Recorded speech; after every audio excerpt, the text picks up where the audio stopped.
Olá, boa tarde. Você acompanha agora as principais notícias do Brasil e do mundo desta quinta-feira. A taxa de desemprego no Brasil caiu no trimestre encerrado em maio. Segundo o IBGE, foi a menor taxa registrada para o período dos últimos 7 anos. A taxa de desemprego do Brasil ficou em 9,8% no trimestre de março a maio. Essa é a menor taxa para o período desde 2015, quando estava em 8,3%. Segundo o IBGE, em relação ao trimestre anterior, de dezembro de 2021 a fevereiro de 2022, a taxa caiu 1,4 ponto percentual. Na comparação com o mesmo trimestre do ano passado, a queda foi de 4,9 pontos percentuais. Apesar da queda, ainda há cerca de 10 milhões e 600 mil pessoas procurando por uma oportunidade no mercado de trabalho. Esse número já recuou 1 milhão e 400 mil em relação ao trimestre anterior. No ano, a queda foi de 30,2%, menos 4 milhões e 600 mil pessoas desocupadas. Já o número de pessoas ocupadas atingiu 97 milhões e meio, o maior da série histórica iniciada em 2012. O dado mostrou alta de 2,4% na comparação com o trimestre anterior, o que equivale a 2 milhões e 300 mil pessoas a mais. Na comparação anual, a alta é de 10,6%, 9 milhões e 400 ocupados a mais no ano. A pesquisa por amostra de domicílios do IBGE destacou que os aumentos da ocupação vêm acontecendo em diversas formas de inserção do trabalhador, tanto entre os informais quanto entre os com carteira de trabalho. O crescimento da população ocupada foi mais relevante no grupo Administração Pública, Defesa, Seguridade Social, Educação, Saúde Humana e Serviços Sociais, impulsionado pelo crescimento do segmento de educação. O rendimento real habitual ficou em R$ 2.613 no trimestre até maio, estável em relação ao trimestre anterior. Mas na comparação anual, o número representa uma queda de 7,2%. Termina hoje o prazo para que os 14 milhões de microempreendedores individuais do país entreguem a declaração do Simples à Receita Federal. O risco é perder o CNPJ e pagar multa de 20% sobre o que faturou no ano passado.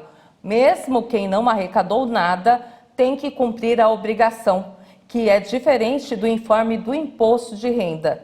Já quem passou a ser MEI este ano terá que fazer a declaração apenas no próximo período. A Advocacia Geral da União pediu 30 dias de prazo para analisar as solicitações feitas pelos estados ao governo federal em relação ao ICMS dos combustíveis. A solicitação foi encaminhada ao Supremo Tribunal Federal. O pedido de mais prazo para analisar possibilidade de mudanças na cobrança do Imposto sobre Circulação de Mercadorias e Serviços foi entregue pela AGU ao ministro Gilmar Mendes. A solicitação foi encaminhada pouco antes de esgotar o prazo para a União se manifestar. A tentativa de acordo entre estados e governo federal foi defendida em uma reunião de conciliação sobre o limite de cobrança do ICMS sobre os combustíveis. A princípio, Gilmar Mendes deu 24 horas para que as partes se manifestassem, mas a AGU pediu extensão do prazo por considerar importantes os impactos da proposta, bem como a existência de regras legais recentemente aprovadas pelo Congresso Nacional. Os estados então propuseram que o ICMS sobre o diesel fosse calculado com base na média dos últimos 60 meses e não vinculação da alíquota geral do tributo limitado. Uma tentativa anterior de conciliação sobre o tema acabou sem acordo. Na ocasião, as negociações entre União e estados envolviam a adoção de alíquotas únicas do ICMS sobre combustíveis. E no encontro dessa semana, representantes dos estados criticaram as medidas aprovadas no Congresso, que mudam a forma de cobrança do ICMS. Além de uma alíquota única e a limitação da cobrança do tributo sobre combustíveis, as normas estabeleceram também limitação de cobrança do imposto para energia, comunicações e transportes coletivos. Os estados manifestaram preocupação com a queda da arrecadação. O Concifaz disse na reunião que a perda da arrecadação com as duas leis chega a cerca de 134 bilhões de reais e afetariam assim os repasses para a educação e também a saúde. E a Fiocruz concluiu o sequenciamento genético da varíola do macaco. Segundo informações do Ministério da Saúde, o número de casos da doença no Brasil já chega a 37. A Fundação Oswaldo Cruz concluiu o sequenciamento genético do vírus Monkeypox, que causa a varíola do macaco. O material foi coletado de um paciente do Rio de Janeiro. Por meio de nota à imprensa, a Fiocruz informou que se trata de um vírus de um grupo de organismos originados de um único ancestral comum exclusivo, o que mais circula atualmente. De acordo com a Fundação, a análise permitiu o detalhamento do DNA do patógeno, contribuindo para um melhor entendimento do atual surto, que já ultrapassa 4.700 casos pelo mundo. Segundo o Ministério da Saúde, aqui no Brasil, o número de casos de varíola dos macacos chegou a 37. A secretária de Saúde do Rio de Janeiro confirmou o 6º caso do estado. Já Minas Gerais confirmou o seu primeiro caso, um homem com 33 anos que esteve na Europa neste mês. O paciente está estável em isolamento domiciliar. Em São Paulo, já são 28 casos confirmados e 2 registros no Rio Grande do Sul. O Brasil suspendeu a extradição do mafioso italiano Rocco Morabito, conhecido como o rei da cocaína. O Brasil suspendeu a extradição do líder mafioso Rocco Morabito para a Itália. Morabito é conhecido como o rei da cocaína e foi preso em maio de 2021 em João Pessoa, na Paraíba. Em um despacho enviado na última terça-feira ao Supremo Tribunal Federal, ao qual a agência France Press teve acesso, o Ministério da Justiça comunicou a suspensão da extradição. A medida, segundo o Ministério, foi devido à nova informação segundo a qual foi expedida uma ordem de prisão temporária contra Morabito. Segundo a lei brasileira, ninguém pode ser extraditado para outro país se está sendo processado criminalmente ou se for condenado no Brasil, a não ser que a Justiça brasileira autorize ou a pedido do próprio extraditando.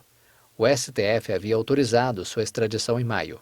Firmado pelo secretário nacional de Justiça José Vicente Santini, o despacho assegura que, em vista das pendências judiciais, o Ministério consultará o Poder Judiciário sobre a liberação antecipada do estrangeiro para fins de extradição. Com boas relações com as organizações criminosas latino-americanas, Morabito era procurado desde 1995 pela Justiça italiana por associação criminosa e tráfico de drogas. O presidente da Rússia, Vladimir Putin, afirmou que não veria problemas na adesão da Suécia e da Finlândia à OTAN. Os dois países foram convidados oficialmente ontem a fazer parte da organização. Em visita ao Turcomenistão para uma cúpula das nações do Mar Cáspio, o presidente russo Vladimir Putin afirmou que o país não veria problemas numa eventual adesão de Suécia e Finlândia à OTAN. Os dois países nórdicos decidiram se candidatar a ingressar na organização depois que Moscou lançou uma operação militar na Ucrânia. E o processo formal de adesão foi iniciado nesta quarta-feira, durante uma cúpula da aliança em Madrid. Não temos problemas com a Suécia e a Finlândia como temos com a Ucrânia. Não temos diferenças territoriais. Não há nada que possa nos incomodar com a adesão da Suécia e da Finlândia à OTAN. Se a Finlândia e a Suécia quiserem, podem se juntar. Isso é com eles.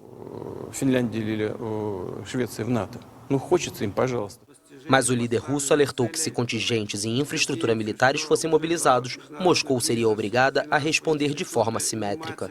Até agora, a Rússia tinha sido crítica da perspectiva de os dois países aderirem à OTAN, dizendo que este seria um fator desestabilizador para a segurança internacional. Putin também criticou as ambições imperialistas da organização, acusando a aliança de tentar assegurar sua supremacia através do conflito na Ucrânia. A Venezuela se prepara para a chegada de um ciclone que deve afetar a capital Caracas e outros 9 estados da costa marítima. A Venezuela ordenou a suspensão das aulas em todos os níveis de ensino antes da chegada de um ciclone tropical nas próximas horas. Os voos em todos os aeroportos também devem ser restringidos. As medidas foram anunciadas pelo presidente Nicolás Maduro e valem para os 23 estados. As escolas ficarão fechadas por 2 dias. Maduro ordenou a ativação de abrigos em todas as províncias com risco potencial e o reforço do destacamento de bombeiros e da proteção civil. Segundo as autoridades, estão previstas chuvas fortes e ventos que podem ultrapassar os 60 km por hora. E essa edição fica por aqui. Eu volto logo mais no Jornal das 18h30 com outras informações. Obrigada pela companhia e até lá.